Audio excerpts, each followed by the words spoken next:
private sector. So, Mr. President, you are the Global Youth Ambassador. Your time is almost up. And what have you done? Other than many times we have been angry with you and showing that anger on social media. But there's something that I would like to share with you, and that is to change your perception of young people. They may not wear expensive watches or the suits or drive expensive cars like you're used to seeing people around you, and the ones that you appoint many times. They are broke, extremely so, but they have amazing ideas. But that should not stop you from interacting with them. 85% of the economy is in the informal sector. But what does that mean? When do you interact with the informal sector? And do you take time to interact with them? 90% of the Form 4s had D+ in the last 2 years. Does that mean that their life is over?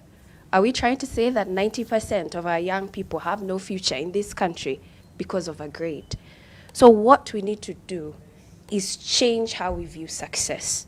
We have to change what we empower young people to believe, that just because of a grade, your life is over. That must change.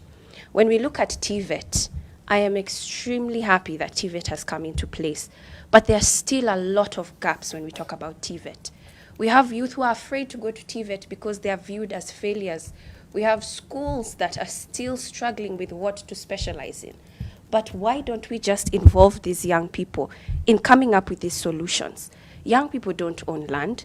It's too expensive. A lot of them are prospering online. In fact, they've even stopped going to an office, but somehow they're making a living. But do you understand that about them? So even getting a license when it comes to business is extremely difficult and expensive. But we have to think about it. We have 1 million coming into an economy that is only making 100,000 jobs a year. A year. We have to think about that. That is 10%. It's scary. What are the other 90% of our population supposed to do? A country needs to invest in our health sector. We've just seen 800 health centers, or whatever you want to call them, clinics, shambolic buildings coming to a shut. We're talking about health workers.